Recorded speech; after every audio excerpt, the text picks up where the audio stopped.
Greetings world, it is I, Andrew, the bearded lady from the Hairy Game Lords, and this evening we've been playing this, Skulk Hollow. What do we think? Find out.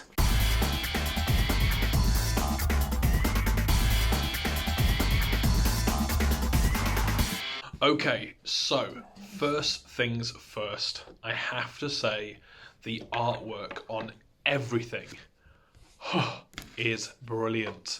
So yes, you've got the box, nice, you've got some spot UV on there, but then around the outsides of it, excellent, some good stuff.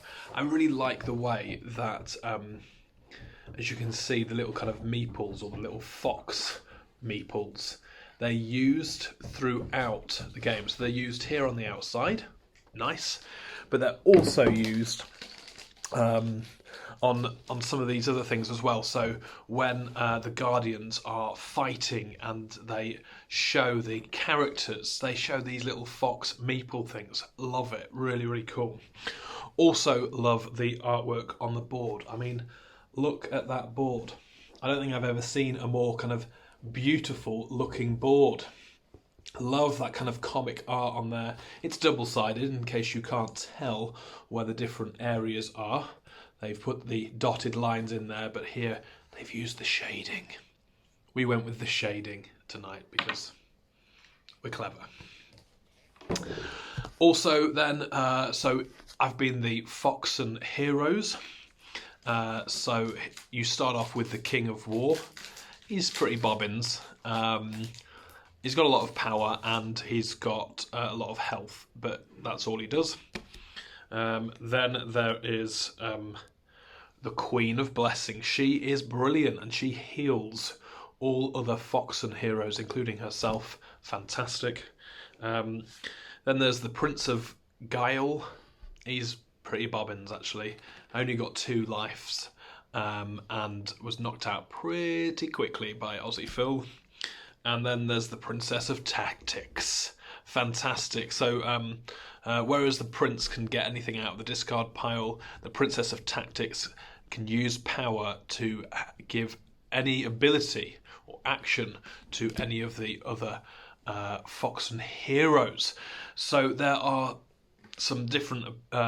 in the Foxen team, there's knights that are pretty strong. There are archers. There's a sentinel that is like just badass. And there's a rogue. You get so many of those that come out in as you kind of go through your hand, and they can fight, but they can also be beaten. But of course, the great thing is that they go into your discard pile, and then you can pull them out eventually. I guess if you are the prince, then you could pull them out straight away. That's pretty cool. Didn't happen for me. I didn't have time. And then there's all these different guardians, which I will allow Phil to go into detail on. This is, of course, a 2-player game. Just brilliant. Brilliant. It's asymmetrical. Works so well. As I've said, the artwork is beautiful. But just the game feel is good. It doesn't take too long to play. Although it says, I think... how long does it say on the box? 40 minutes. I would say it actually probably takes a little bit less than that, especially if, like me, you're rubbish. I think our last game was about 10 minutes long because Aussie Phil just like lapsed me. But great little game. If you like 2 players, get involved with it. Even if you're not too keen on 2 players, just get it. It is such a lovely little game to play. Components are nice as well. Let me just pull out these. These are the little Foxen heroes. As you can see, very nice. And there's these little love hearts as well for the energy. Red for the Foxen heroes. Green for the Guardians. And then there are these little kind of plasticky, see-through cubes of power. All really nice, on some nice cards, nice player boards. brilliant. It's just a great, well thought out little game. Big thumbs up from this hairy game lord. G'day Cobbers, Aussie Phil here. Skulk Hollow, it's a winner. I didn't know what to expect. Turned up tonight and found it was just Ange and myself. And this neat little 2-player game. Ange decided to take on the heroes, as is his right, you know, it's his game. So I took on, well, they are, I deign them to be the heroes. They're the guardians of the world. But in this, they tend to be classed as the villains. But you start off playing as Grak. Well, he's recommended for the first round, and I fell in love with his playability and just was so in tune with how to use him. And this was his board, and you track his life, health, or abilities up here, and when they're blocked, you can't use them until you heal yourself. So enjoyed Grak a lot. Then I went on to Apoda, the big bug, and completely different style of playing. Instead of having multiple hearts like this that we had for Grak, you've got all these individual ones. Now each board has 11 points on it that can be blocked, and it looks as though he's potentially weaker, but I counted them. They all have 11, so it's the way you manage it that makes it. I didn't win with him, but my which Ange 1-1, 1 out of 3 so far. We're about to play number 4. But yes, I couldn't get my head around how to play this guy fast enough, and Ange just plastered me with blockages, which gave him the win. You need to go out into the world to collect these rune tokens and bring them back to the lair for him to win. I got 2 out of 4 before I was swamped. Tanthos is a giant squid-like thing, and you start with these 6 tentacles here on your board, and the objective is to get them all on the board using tunnel abilities.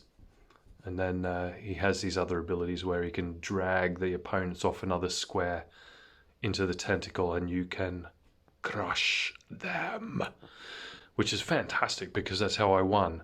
But you need the cards in order to be able to do that, and ideally have some power to get that third action for the turn. And we have Raptra, a giant bird. This is going to be different again because I need to eliminate all non-leader hero units from ground spaces on the map. That could be quite difficult if Ange gets all the cards coming his way and everyone just goes straight out on the board. But again, launch is something else I'm going to have to learn for this one in particular. All the others are ground-based, and I love these meeples. This is him, and when he takes off from the ground, you put the cloud underneath him to indicate that he's airborne and he can't be leapt on from the ground, but also he can't do any of his ground attack abilities when he's in the air. So let's see how I go with him. But the beautiful thing, I'll just pinch one of these foxes. Okay, so we'll pinch the King Foxy. You really get some perspective on size there. It really feels like they're giant manifestations of Earth defenders, and they are, as you could see, twice as deep. So really give you the sense of monstrosity. It is a shame it is only a two-player game. Ideally, you would be able to purchase, 3 additional boards and 3 additional sets of Fox components, and then you could have 8 people playing this game side by side and get a sense of, the Guardians trying to clean up the damage done by the Foxlings. I love it, absolutely love it. Even though I lost with the worm caterpillar guy, I would play him again now that I've had a chance to see what I did wrong. And we've only played these in one configuration, where we've matched one hero with one guardian, one hero with another guardian. So if you swap those about, you're going to get a different permeation of events again. And each of the guardians gets their own deck of cards,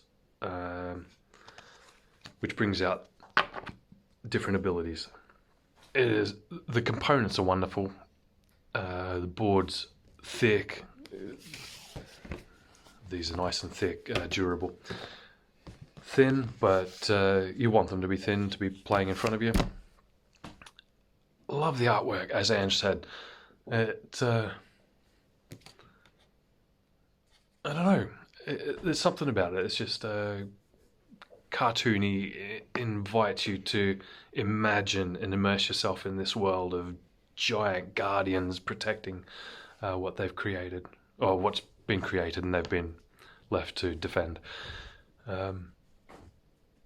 Recommend it. Highly recommend it. Who cares if it's a 2-player game?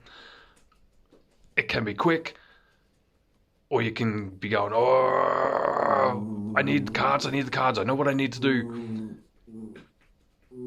But just at this, on the flip of that same coin, it's easy to be stymied by your opponent doing something that you were hoping they wouldn't. Thoroughly enjoyable though. So a big 2 thumbs up from this hairy game lord as well. Get in there! Get it.